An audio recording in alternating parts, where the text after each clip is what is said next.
Student, now the next topic is reduction of aldehyde and ketones. Okay, the first we discuss about aldehyde and ketones. Aldehyde and ketones both C double bond OH group and C double bond O group, and both side of alkyl group is called ketonic group. So now in the case of aldehyde and ketones, suppose aldehyde and ketones are given. So suppose C double bond OH group and C double bond O and both side of CH3 group. Now this group is react with H2/Ni और platinum और palladium. इसके साथ अगर reaction हो रहा है, already explain in alcohol phenols and ether chapter में already explain किया हुआ है. इसके साथ रिएक्शन हो रहा है H2Ni और प्लेटिनम और पैलेडियम, तो डायरेक्टली क्या बनाता है alcohol. LiAlH4 you know very well, this is reducing strong reducing agent. इसके साथ रिएक्ट करेगा तब भी अल्कोहल बनाएगा. NaBH4 के साथ करेगा तब भी अल्कोहल बनाएगा. Na/C2H5OH के साथ कराएगा तब भी NaOH बनाएगा. जिंक अमलगम बोलते हैं. जिंक के साथ Hg या कोई भी मेटल के साथ जब Hg होता है तो उसको हम अमलगम बोलते हैं. तो zinc amalgam in the presence of concentrate HCl, इसी को बोलते हैं क्लेमेंशियन रिडक्शन, इज वेरी इंपॉर्टेंट. इसके साथ एल्डिहाइड कीटोन्स रिएक्ट करेगा तो एल्केन फॉर्मिंग करेगा. अभी इसका पूरा फुल एक्सप्लेनेशन होगा. And now this is a hydrazine in the presence of KOH and glycol. इसके साथ एल्केन फॉर्मेशन करेगा and this reaction is known as Wolff Kishner reduction. और HI is a highly reducing agent. इसके साथ करेगा तो alkane बनाएगा. यानी दीज आर रिड्यूसिंग एजेंट, यानी रिडक्शन हो रहा है. और इनका क्या हो रहा है, इनका भी रिडक्शन हो रहा है. देखो ऑल आर रिडक्शन, तो लिखा भी हुआ है reduction of aldehyde and ketones. These all are reducing agent. Clear. Now the first is preparation of alcohol from carbonyl compound, aldehyde and ketones. देखो you know very well, this is a formula of formaldehyde. Reduction पता है H2/Ni के साथ देखो दो hydrogen attack करेगा. एक hydrogen आकर यहां पे देखो CH3 हो गया और एक हाइड्रोजन O के साथ. Clear. Okay clear 100%. Same as acetaldehyde, same as acetone. तो देखो फॉर्मल्डिहाइड के साथ मेथनॉल बना रहा है, एसिटल्डिहाइड के साथ एथेनॉल, एसीटोन के साथ propan two ol. But third degree alcohol can not be prepared by this method. तो ये बता चुका हूं क्योंकि एल्कीन फॉर्मेशन कर देता है थर्ड डिग्री वाला. देखो इसका मैकेनिज्म देखो, ऑलरेडी ये एक्सप्लेन किया हुआ है अल्कोहल में. पूरा सेम टू सेम वही टॉपिक है जो मैंने अल्कोहल का पूरा रिडक्शन ऑफ अल्कोहल्स बताया था मैंने आपको. केमिकल प्रॉपर्टीज ऑफ अल्कोहल में फुल एक्सप्लेनेशन, उसमें भी यही है, सेम, नो चेंज.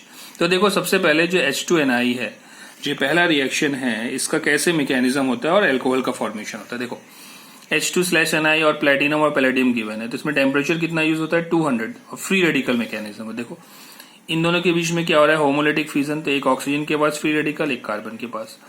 अब ये हाइड्रोजन भी क्या करेगा, होमोलिटिक क्लीवेज करेगा या होमोलिटिक फ्यूजन करेगा. तो देखो एक इसके पास फ्री रेडिकल, इसके पास, तो एक फ्री रेडिकल आकर इस पे अटैक किया और एक फ्री रेडिकल आकर इस पे. देखो 1 डिग्री अल्कोहल बन गया. अब इसमें दूसरा जो है LiAlH4 और NaBH4 in the presence of ether followed by H+ और H2, यानी एसिडिफाइड वाटर बोलते हैं. अब देखो इन दोनों का यूज कैसे करते हैं. LiAlH4 is a strong reducing agent, इससे ज्यादा होता है. तो देखो इसमें से एक्चुअली क्या निकलता है, हाइड्राइड निकलता है, हाइड्राइड आयन H- आयन. तो देखो पहले ये रिएक्ट करेगा Li+ एंड AlH4-. अब AlH4- क्या देता है, H- और प्लस AlH3. तो कहीं भी AlH4- है तो समझ जाना AlH4 है, LiAlH4, तो वो क्या देता है, हाइड्राइड आयन. NaBH4 में भी वही है, Na+ एंड BH4-, तो BH4- क्या देगा, H-. तो हाइड्राइड आयन का फॉर्मेशन होता है. देखो कैसे. अब इससे भी क्या बन रहा था, अल्कोहल बन रहा था. देखो ये आपका है एल्डिहाइड या कीटोन, कार्बोनिल ग्रुप है. अब देखो LiAlH4 लिखा है तो H- कहाँ अटैक करेगा इन दोनों में, भाई ये लेस इलेक्ट्रोनेगेटिव, ये मोर इलेक्ट्रोनेगेटिव. तो partial positive and partial negative, तो नेगेटिव वाला पॉजिटिव पे करेगा. देखो फिर ये H+ एसिडिफाइड वाटर है, तो ये H+ कहाँ अटैक करेगा, इस पे. तो देखो बन गया RCH2OH group, 1 degree alcohol. Now H atom on C comes. C पे जो H atom आ रहा है वो किससे आ रहा है, LiAlH4 से और NaBH4 से. While H atom on O पे जो आ रहा है वो किससे आ रहा है, H+/H2O या हाइड्रोनियम आयन से.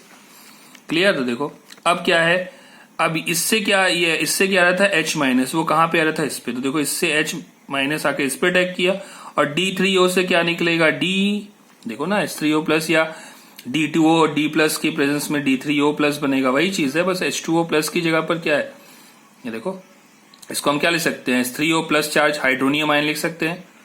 ठीक है, तो यहाँ पे D3, तो डी ऑक्सीजन पे जो H आता है वो किससे आता है, इससे, तो यहाँ पे D है तो ये D आ जाएगा। देखो ये ऑप्टिकल इनएक्टिव है, क्यों, क्योंकि इस कार्बन के साथ 2 हाइड्रोजन सेम है।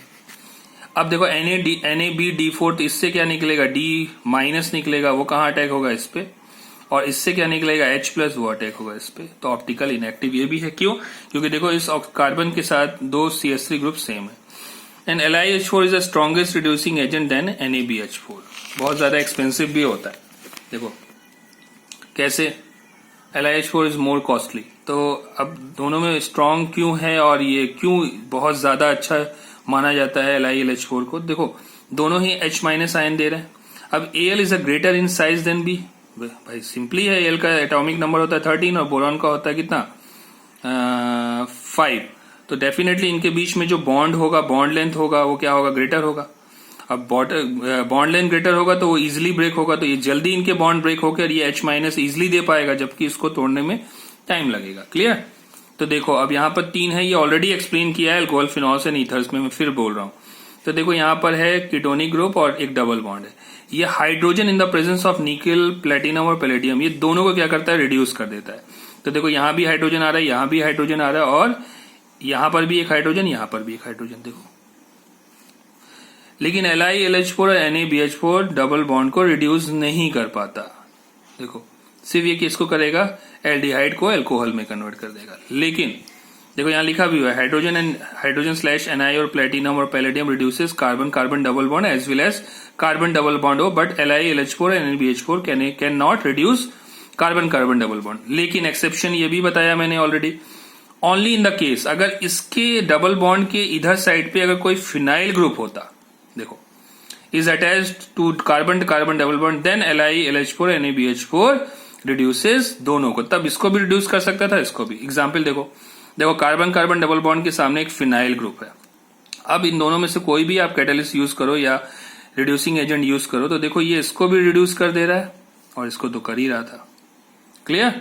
अब now Bouveault Blanc reduction, already explain in alcohol chapter. तो देखो इसमें भी क्या है, 2 हाइड्रोजन, एक आकर यहाँ, एक आकर यहाँ, सेम इसमें भी वही है। ठीक है, 2 हाइड्रोजन का यूज होता है इनकी प्रेजेंस में, Na/C2H5 रिडक्शन हो रहा है। इसका भी मैकेनिज्म ऑलरेडी एक्सप्लेन किया। देखो अब Na था, तो Na क्या करता है, अपना एक इलेक्ट्रॉन लूज करेगा, ये इलेक्ट्रॉन यहाँ पे आया, जैसे ही आया तो ये अपने इलेक्ट्रॉन लेके इधर चला गया। तो देखो ये इलेक्ट्रॉन है, नॉट फ्री रेडिकल। अब एक इलेक्ट्रॉन जब एक्सेप्ट करेगा, जब ये एक इलेक्ट्रॉन और एक्सेप्ट करेगा तो क्या होगा, जब ये एक इलेक्ट्रॉन और एक्सेप्ट करेगा तो अब जब ये एक इलेक्ट्रॉन ले रहा है तो अपने ऊपर क्या लगाएगा, एक नेगेटिव चार्ज। भाई जिसके पास भी जो इलेक्ट्रॉन होता है ये फ्री रेडिकल नहीं है। अब ये एक इलेक्ट्रॉन लेने के बाद अपने ऊपर क्या करेगा, 2 इलेक्ट्रॉन, यानी 2 इलेक्ट्रॉन का मतलब क्या होता है, एक नेगेटिव चार्ज। अब ध्यान दो इसमें Na/C2H5OH की प्रेजेंस में हो रहा है, तो 2 Na यूज हो रहा है, तो 2 ये भी यूज होगा। भाई 2 हाइड्रोजन की प्रेजेंस में होता है ना, तो देखो इन दोनों में से एक H प्लस ये निकला, एक H प्लस ये, दोनों 2H प्लस। तो एक H प्लस कहाँ पहले अटैक करेगा, इस पे, और दूसरा H प्लस कहाँ अटैक करेगा, इस वाले पे। तो देखो बन गया ethanol. Clear. Now is very important Clemmensen reduction. देखो ये दोनों के लिए इंपॉर्टेंट है, कॉम्पिटिटिव के लिए भी, बोर्ड के लिए भी। तो अब बोर्ड में सिंपली आप कैसे लिखोगे, एल्डिहाइड या कीटोन लोगे, इनकी प्रेजेंस में 4 हाइड्रोजन का यूज होता है। तो देखो कैसे, अब ये क्या होता है, ये रिडक्शन, क्लेमेंशन रिडक्शन है, यानी इसको ये रिड्यूस कर रहा है। देखो पूरी तरह से, यानी यहाँ का 2 हाइड्रोजन और ये ऑक्सीजन, तो वाटर निकल गया। अब यहाँ पर 2 हाइड्रोजन के साथ ये निकला, तो यहाँ पे एक H बचा और इसमें 2 H, देखो इथेन बना दिया। सेम वही है प्रोपेन। मैकेनिज्म देखो, मैकेनिज्म एक्चुअली डिसाइड करता है।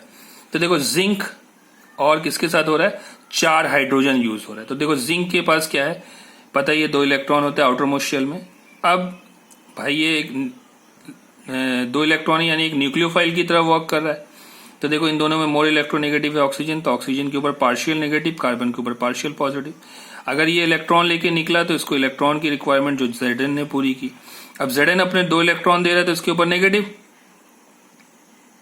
और इसके ऊपर भी नेगेटिव। तो ये इसका एक इंटरमीडिएट स्पीशी बन गया, इंटरमीडिएट। अब देखो क्या होगा कि इसका हम रीअरेंजमेंट कराते हैं कैसे। तो देखो अब यहां पर क्या है, एक्चुअली यहां पे मैंने शो नहीं किया है, जस्ट वेट। यहाँ पे 2H प्लस का अटैक होगा, 1H 2H, हाँ 2H प्लस का अटैक होगा। टोटल 4 हाइड्रोजन है, तो 2H प्लस यहाँ एक आकर इस पे अटैक करेगा और एक आकर इस पे अटैक करेगा। तो देखो एक H इस पे आया, एक इस पे आया, ठीक है। अब 2H का यूज हो चुका है, तीसरा H देखो। अब ये H प्लस क्या करेगा, इस पे अटैक करेगा। यहाँ पे मैंने शो नहीं किया, अब लिख लेना यहाँ पर। तो एक H प्लस ने यहाँ पे अटैक किया, भाई इसके पास ये इलेक्ट्रोफाइल है और ये न्यूक्लियोफाइल की तरह वर्क करता है। तो इसको इलेक्ट्रॉन अगर इससे एक्सेप्ट करेगा, तो इस ऑक्सीजन ने अपने इलेक्ट्रॉन अगर इसको डोनेट किया तो अपने ऊपर क्या लगेगा, पॉजिटिव। और जैसे ही आपको ऐसा स्पीशीज दिख जाए तो ये क्या करेगा, आप अपना इलेक्ट्रॉन लेकर वाटर के फॉर्म में बाहर निकल जाएगा। जैसे ये वाटर के फॉर्म में निकला, इस कार्बन ने अपने इलेक्ट्रॉन इसको दिए, ये तो अपना वैलेंसी पूरा कर लिया। तो यहां से क्या निकला, वाटर। देखो मैंने बताया भी था इसमें वाटर निकलता है। तो यहां लिख सकते हो कि यहां से क्या निकला, -H2O। क्लियर। अब इसके ऊपर जैसे इसने इलेक्ट्रॉन दिए तो इसके ऊपर पॉजिटिव। अब देखो Zn क्या है, कितने H प्लस यूज हो रहे हैं, 4, तो 2 यूज, ये तीसरा यूज हो गया। अब Zn ने फिर से अपने 2 इलेक्ट्रॉन दिए, तो एक से ये न्यूट्रल होगा और एक ले रहा है तो नेगेटिव चार्ज। देखो फिर से H प्लस ने अटैक किया, देखो बन गया। क्लियर। अब यहाँ पे कितने Zn यूज हो रहे हैं, 2, तो एक Zn के पास 2 इलेक्ट्रॉन, तो 2 के पास कितने होंगे, 4। तो देखो 2 Zn ने अगर 4 इलेक्ट्रॉन डोनेट कर रहा है। अब Cl कितने हैं इसके पास, देखो Cl कितने होंगे, अगर 2 Zn है, भाई कॉन्सेंट्रेट HCl की प्रेजेंस में भी हो रहा है, तो कितने Cl बाहर निकले, 4 Cl निकलेगा 2 Zn के साथ। तो 4 Cl माइनस के साथ रिएक्ट करके क्या बना देगा, ZnCl2। एक्चुअली ये समझने की जरूरत नहीं है, बस ये याद रखो कि 2 Zn 4 इलेक्ट्रॉन दे रहा है और कितने हाइड्रोजन यूज हो रहे हैं, 4। सेम यही है, देखो इसको ये रिड्यूस करके यहाँ पे क्या कर देगा, hydrogen. Clear. The next is same वही है, देखो अब ये। अब ध्यान दो, ये तो यहाँ पे इसको रिड्यूस करेगा, लेकिन यहां से जो HCl, H प्लस और Cl के फॉर्म में बाहर जो निकलेगा, अब ये H प्लस इसके साथ रिएक्ट करके वाटर निकाल देगा, तो यहाँ पे पॉजिटिव आ जाएगा और Cl आकर यहाँ रिएक्ट कर जाएगा। Zn/HCO जिंक अमलगम भी बोलते हैं। अब देखो ये क्या कर रहा है, इसको भी रिड्यूस कर रहा है, बट कार्बोक्सिलिक ग्रुप को रिड्यूस नहीं कर पाएगा, क्योंकि बहुत ज्यादा इसका एसिडिक नेचर होता है। ठीक है, तो जिंक सिर्फ किसको करेगा, कार्बोनिल ग्रुप को। ठीक, अब देखो ये तो कर दिया। अब इसके बाद ये भी है, देखो जिंक इसको भी रिड्यूस कर रहा है और NO2 को किस में कन्वर्ट कर देगा, एमाइन ग्रुप में। तो याद रखना कार्बोक्सिलिक को नहीं करेगा, बाकी सबको कर देगा। देखो ये ऑक्सीजन से कर देगा, 4 हाइड्रोजन यूज हो रहा है ना, तो 2 तो यहां पे एडजस्ट हुआ और बाकी यहां पे होगा 2 हाइड्रोजन। क्लियर, ओके, याद रखना इसको। अब नाउ वोल्फ-किर्चनर रिडक्शन। देखो ये किसमें होता है, इधर वाला जो हो रहा था वो एसिडिक मीडियम में हो रहा था, ये किसमें होता है, बेसिक मीडियम में। बेसिक देखो KOH है, तो सिंपली यहां से देखो हाइड्रोजन की प्रेजेंस हाइड्रोजन के साथ हो रहा है, तो यहां से H2O, तो C double bond N NH2। देखो C डबल बॉन्ड NH2 बनता है, लेकिन इसमें दोनों में ही एल्केन का फॉर्मेशन होता है। तो देखो एक तो वाटर निकला, दूसरा क्या निकला, N2, और ये H2 आकर यहां जुड़ गया। क्लियर, देख लो H2O, फिर N2, फिर H2 आकर यहां जुड़ गया। लेकिन मैकेनिज्म ऐसा नहीं होता। देखो मैंने बताया था कि पहले क्या निकलता है, वाटर, ये N आकर यहां पे जुड़ता है, हाइड्रोजोन बनाता है। अब यहां पे KOH है तो OH माइनस दिख रहा है आपको। अब ध्यान दो, इन दोनों में नाइट्रोजन क्या है, अगर नाइट्रोजन इस OH के साथ, यहां पर जो एक हाइड्रोजन है, ये हाइड्रोजन अपना एक इलेक्ट्रॉन इसको देगा, तो इसके ऊपर नेगेटिव आ जाएगा। देखो नेगेटिव आया, अब जैसे दे रहा है तो अपने ऊपर पॉजिटिव लगाएगा, वो पॉजिटिव इस OH माइनस के साथ रिएक्ट करके क्या बना देगा, वाटर। भाई समझो, नाइट्रोजन, इसको 2 हाइड्रोजन को ऐसे शो कर दो। अब एक हाइड्रोजन अपना इलेक्ट्रॉन अगर नाइट्रोजन को देता है तो इसके ऊपर नेगेटिव, जैसे ही देगा तो वो H प्लस के फॉर्म में बाहर निकलेगा, जो OH माइनस के साथ रिएक्ट करके वाटर बना देगा। अब देखो इसमें क्या हो रहा है, रेजोनेंस हो रहा है। देखो लोन पेयर, यहाँ पे पाई सिग्मा लोन पेयर हो रहा है। तो देखो यहाँ से ये ऐसे आया इलेक्ट्रॉन, तो यहाँ पे डबल बॉन्ड का फॉर्मेशन हुआ। देखो तो ये डबल बॉन्ड यहाँ शिफ्ट हुआ, तो कार्बन के ऊपर नेगेटिव चार्ज। क्लियर। अब H प्लस का अटैक हो रहा है, ठीक, H प्लस का अटैक हुआ, तो H+ ने आके इसके साथ अटैक किया, देखो क्या बन गया। अब सिंपली क्या होगा, यहां से देखो फिर से OH- का अटैक हुआ। अब OH- इसमें से फिर हाइड्रोजन अपने इलेक्ट्रॉन देकर इसको वाटर के फॉर्म में बाहर निकल जाएगा। अब इस N और N का स्ट्रक्चर कुछ ऐसा बन रहा है। अब ये अपने इलेक्ट्रॉन इसको देगा, तो यहाँ पर देखो क्या बन गया। जैसे दिया तो देखो डायरेक्टली मैंने कर दिया, फिर ये इधर आया तो जैसे दिया यहाँ ट्रिपल बॉन्ड आ गया। अब nitrogen is a good leaving group, तो ये N2 के फॉर्म में बाहर निकल गया, देख लो। अब एक H+ और का अटैक होगा इस पे, तो क्या हो गया, देखो पॉजिटिव नेगेटिव CH3 CH2 बन गया। Clear, 100% clear. ओके, अब देखो यहाँ पे कुछ एग्जाम्पल है। देखो बेसिक मीडियम में ध्यान से देखो, एक चीज मैं यहाँ पे फिर से एक्सप्लेन करता हूँ। कॉन्सेंट्रेट HCl, तो ये देखो क्या है, H क्या, HCl क्या होता है, एसिडिक मीडियम। ये क्या है, OH बेसिक मीडियम, तो ये इसको रिप्लेस कर देगा। लेकिन यहाँ पे HCl ये भी एसिडिक मीडियम में, ये भी, तो इसको रिप्लेस नहीं कर पाएगा। नाइट्रो ग्रुप में भी क्या होता है, एक बेसिक नेचर होता है, इसके लिए इसको रिड्यूस कर रहा है। लेकिन इन द केस ऑफ वुल्किश्नर ये ऑलरेडी बेसिक मीडियम में होता है, तो OH को रिप्लेस नहीं करेगा। देखो NO2 भी क्या होता है, बेसिक मीडियम में ही माना जाता है। Red phosphorus less HI is very strong reducing. ये अगर होगा तो ये जनरली एल्डिहाइड को भी रिप्लेस कर देता है, कीटोन को भी कर देता है, और कार्बोक्सिलिक ग्रुप तक को कर देता है। याद रखना, रेड फॉस्फोरस लेस HI कहीं भी लिखा हो तो ये एल्डिहाइड को भी, कीटोन को भी और कार्बोक्सिलिक ग्रुप को भी क्या करता है, इजिली रिड्यूस करके क्या फॉर्मेशन करता है, एल्कीन। अगर इसकी प्रेजेंस में aldehyde, ketones and carboxylic acid क्या देते हैं, एल्कीन का फॉर्मेशन करते हैं। ओके, इसके बाद जो मेरा नेक्स्ट टॉपिक होगा Tollens reagent and Fehling's reagent या फेलिंग टेस्ट। ये क्या होता है, माइल्ड ऑक्सीडाइजिंग एजेंट होता है। इसके बारे में एक्सप्लेन होगा मेरा नेक्स्ट वीडियो लेक्चर में। Okay student, thank you.